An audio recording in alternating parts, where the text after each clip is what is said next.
Bonjour à tous, bienvenue à un ours dans l'aquarium. Aujourd'hui, on sort des sentiers battus, on va aller faire des micro-pousses. J'ai envie de vous expliquer toute la base pour que vous puissiez le faire chez vous, par vous-même, puis ça commence maintenant.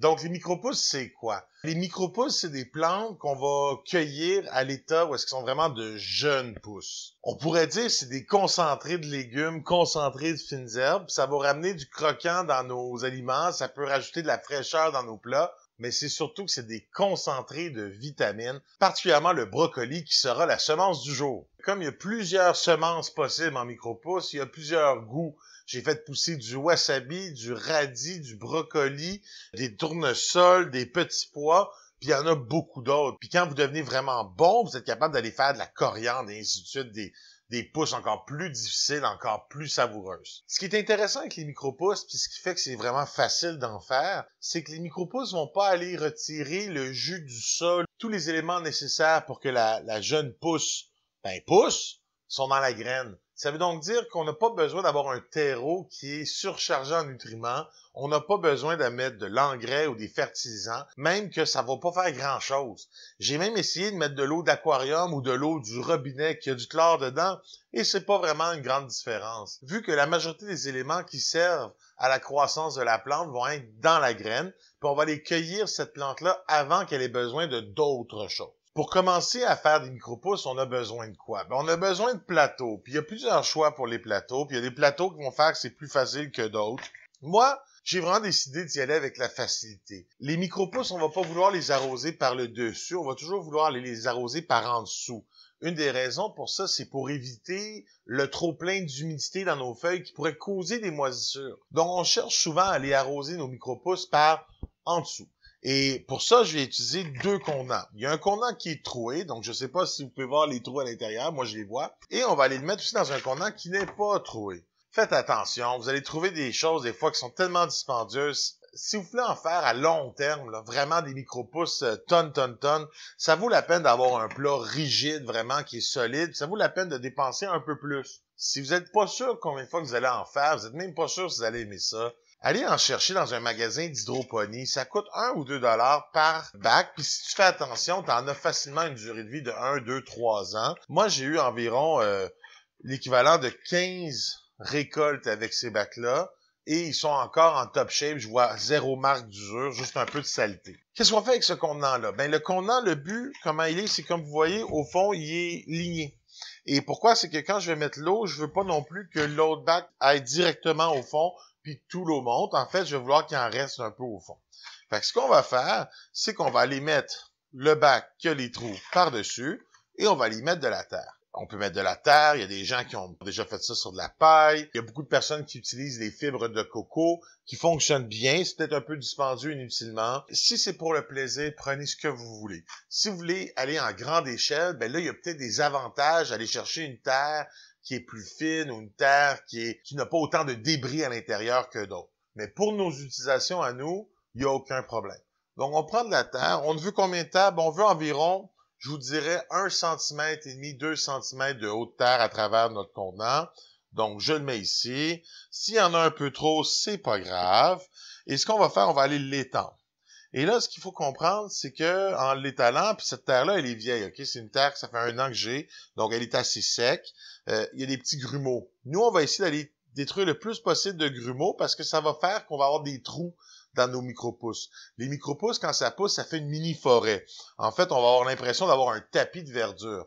Si jamais il y a des morceaux de bois ou des morceaux de terre trop gros, dans le fond de notre bac, ce qui va arriver, c'est qu'on va avoir des trous dans cette forêt-là, puis ça pourrait affecter la manière dont elles vont se tenir. Donc, c'est pour ça que je prends la peine de prendre 2-3 secondes, vous voyez, pour enlever les morceaux de bois qui pourraient avoir, des morceaux de terre qui sont trop durs, des motons, des petites roches. Une fois que ça c'est fait, moi, je vais aller chercher une plaque de bois. Elle va me servir à quoi, cette plaque de bois-là? Elle va me servir vraiment à aller pousser la terre au fond. On veut pas nécessairement pousser trop fort. On veut éviter les trous. On veut en faire en sorte que l'eau puisse se mettre facilement un peu partout, que les graines puissent s'étendre un peu partout. On fait le mieux possible. Et voilà. Une fois que ça c'est fait, c'est là qu'on va aller mettre de l'eau. Moi, j'utilise un pulvérisateur de ce genre-là et je vais aller verser l'équivalent, j'y vais à l'œil, là, mais c'est l'équivalent d'environ 1 ou 2 verres d'eau. Juste assez pour qu'il y ait de l'eau dans les fissures. Donc, on verse de l'eau. Une fois qu'on a placé l'eau, je dépose mon contenant dessus. L'eau va bien sûr pouvoir pénétrer et moi, j'aime ça attendre un petit 10 minutes que l'eau d'en dessous soit bien absorbée par au-dessus. Mais c'est vraiment une option parce qu'il y a plein de gens qui ne le font pas puis aucun problème. On veut que notre terre soit humide, mais on veut pas que notre terre soit mouillée. C'est pour ça que je vais mettre une bonne quantité d'eau avant au fond, mais le reste, je vais y aller avec mon pulvérisateur. Les pulvérisateurs, ça vaut vraiment la peine parce que ça va vous permettre d'envoyer un jet régulier, qui va être constant, qui va permettre d'humidifier tous les bons endroits. Et disons que c'est très facile à utiliser. Bon, là, je le pompe. Quand il est prêt, je vais juste m'assurer d'avoir le bon jet avant de tirer. Une fois que j'ai le bon jet, ben je vais arroser les plantes. Comme je vous dis, moi, je veux que ça soit très humide, sans nécessairement en être mouillé. Une fois que ça s'est fait, on est rendu à l'étape de mettre les graines. Pour les graines, comme je vous dis, il y a plusieurs choix. Il y a des graines comme celles des petits pois ou des tournesols que ça vaut la peine d'aller tremper avant. Moi, aujourd'hui, j'ai décidé d'aller prendre du brocoli. Le brocoli est considéré comme étant une des meilleures micro-pousses qui existent. Puis ce qui est le fun avec le mélange que j'ai, le brocoli Brassica Blend, c'est que c'est un mélange de brocoli, mais de radis, de wasabi, et ainsi de suite, qui va donner un petit piquant. Je dois vous avouer que je l'aime beaucoup, mais j'ai, exemple, beaucoup de graines de wasabi aussi. Si tu vas au magasin et tu achètes des graines pour planter chez toi dans ton jardin, ça vient en petits sachets, puis c'est minuscule. Ça coûte 2$ ou 1$ pour un petit sachet. Puis tu sais, c'est pas vraiment cher. Mais quand tu as à mettre des graines dans un système de micro-pousses, tu vas pas en mettre 2-3. En fait, tu vas en mettre beaucoup. L'équivalent d'environ 2 cuillères à soupe. Moi, je vais vous avouer franchement, à force d'en faire, quand tu y vas par le plaisir, tu peux y aller à l'œil.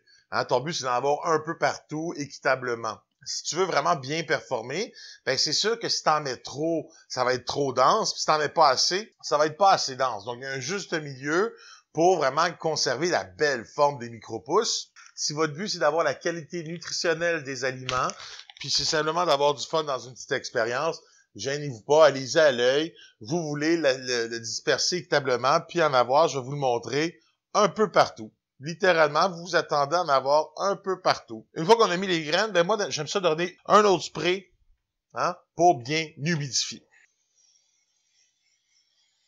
Ce qu'il faut comprendre, c'est que pendant une journée ou deux, on va avoir le bac vers le bas, aplati, puis on va vouloir y mettre une masse. Vraiment, je vais vous le montrer tout à l'heure. Pendant 2 jours. Une fois que les graines germent, puis on commence à voir les plantes, c'est là qu'on va prendre notre boîte et on va la retourner de bord pour en faire un couvercle. Ça va donner l'espace aux plantes de pousser, mais encore là, on veut pas de soleil. Pendant ce temps-là, ça va prendre environ 2 jours. Puis une fois que ces 2 journées-là sont faites, alors après 4 jours, on va vraiment avoir des micro-pousses qu'on va pouvoir laisser à l'air libre et ça va pousser telle une forêt de verdure. Ça va prendre environ 2 à 3 jours pour qu'il y ait une belle grandeur, puis en une semaine, on va avoir plein de brocolis. Encore là, on s'entend, c'est pas des brocolis, c'est des pousses de brocolis. Mais ça goûte pareil. Donc, comme je vous dis, je mets le plat, je mets un morceau de bois. Tu sais, habituellement, quand vous en faites plusieurs, là, des micro-pousses, pour avoir plusieurs bacs, ben, vous allez les mettre les uns sur les autres. Vraiment les empiler. On veut une masse. Là, en ce moment, on n'a pas ça, fait que je vais stimuler la masse en y mettant une roche. Ayez pas peur, la roche, elle va pas faire de dommages. En ce moment, c'est assez simple. 2 jours avec le plat comme ça, 2 jours avec le plat à l'envers, et ensuite, il va y avoir 2-3 jours avec de la lumière. Pour l'instant, on fait pour la première section. Donc, je m'arrête ici. Deuxième section, prochaine vidéo. Donc, j'espère que vous avez apprécié cette petite vidéo. Si c'est le cas, abonnez-vous, mettez un pouce en l'air. Ça me fait plaisir. La fin d'année scolaire approche, donc moi, je suis un peu dans le jus. Donc, c'est pour ça que des fois, parfois, mes vidéos vont être un peu plus courtes. Je tiens à vous donner une vidéo de qualité. Donc, c'est pour ça que tant qu'à ne pas pouvoir mettre autant de temps, je préfère le mettre légèrement plus court. J'espère que vous apprécierez quand même. Sur ce, je vous dis à la prochaine. Beau projet. J'ai hâte de vous lire. Salut!